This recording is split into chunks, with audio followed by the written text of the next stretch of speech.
And now, as always, the story of the world is being rewritten, from the flash floods in the drying riverbeds to the cracks forming in Antarctica and in the rolling waves of the rising seas. The story of our world is changing. This was Ende Gelende, a direct action camp that for the second year in a row had perched itself on the edge of a coal mine. But how does one find a group of like-minded individuals who wish to take part in actions with the same level of risk as you do? Well, speed dating, obviously. The camp had organized a mass speed dating. A labyrinth had been drawn on the ground, and at each intersection was a different question.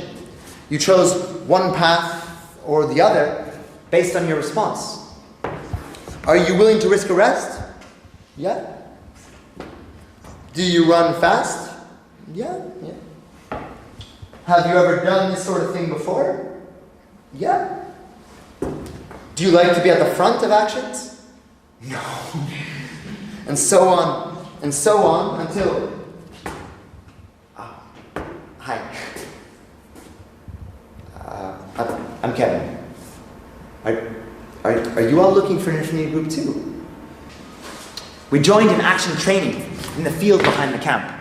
The Germans had borrowed a tactic from the anti-nuclear movement.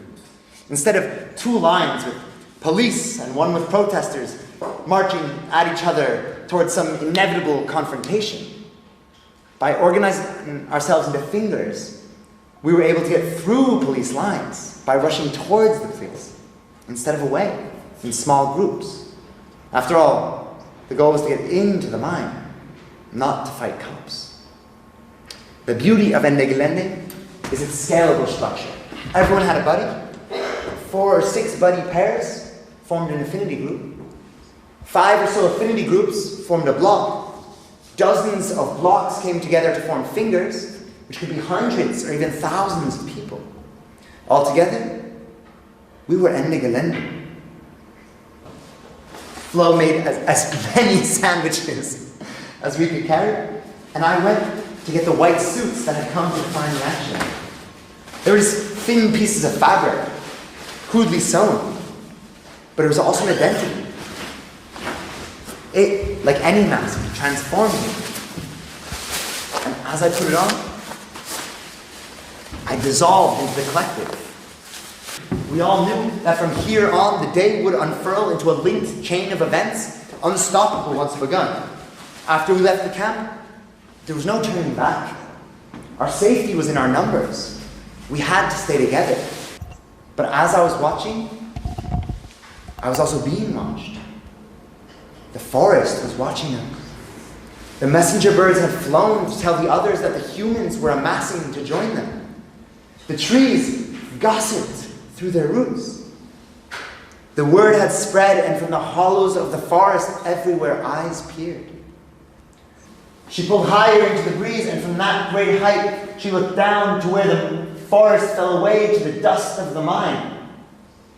She remembered the forest and villages that had been there. They still spoke to her from the places where once they had been. She would help them if she could. We came to the edge of our world. What had been a forest and 14 towns was nothing now. Nothing more than piles of dust that stretched to the horizon in all directions. The machines would continue until there was nothing left, or they would be stopped. The security guards were outnumbered 100 to 1 as we joyous rebels climbed all over what had been designed as a tool for destruction. We filled its bridges and towers like white blood cells upon a sickness. It would be thousands of years before a seed could grow here again.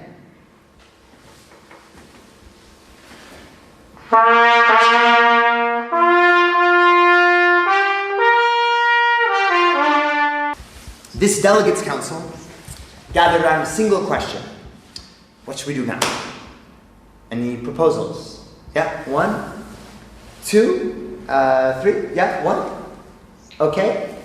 Stay here and guard the machines. Thank you. 2.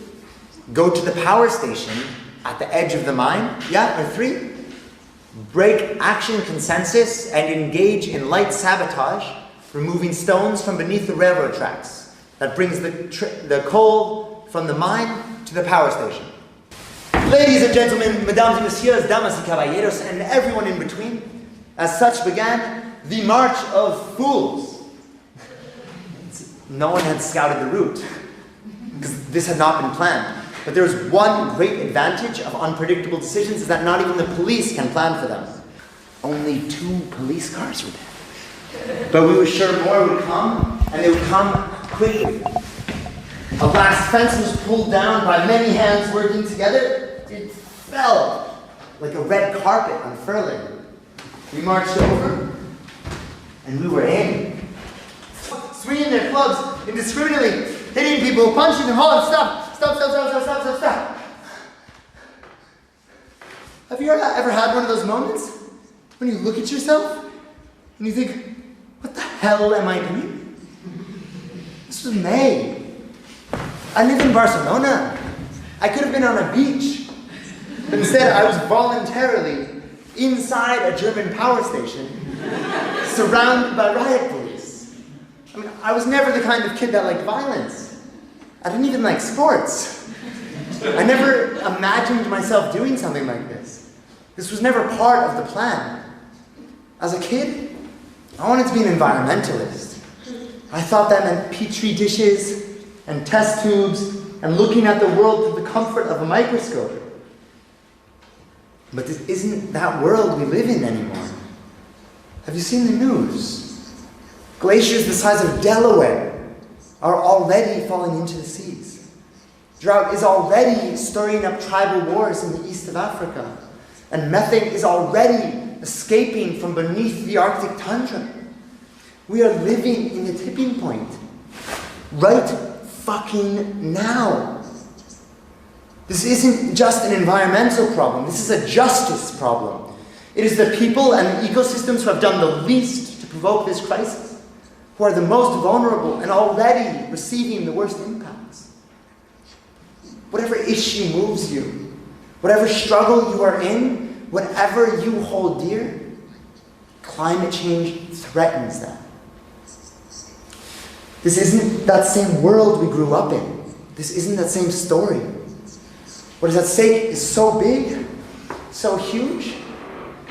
I guess I didn't know what to do. So I started doing everything I could. And I meant this. I'm not on a beach. I'm here, inside a German power station, and I know exactly why.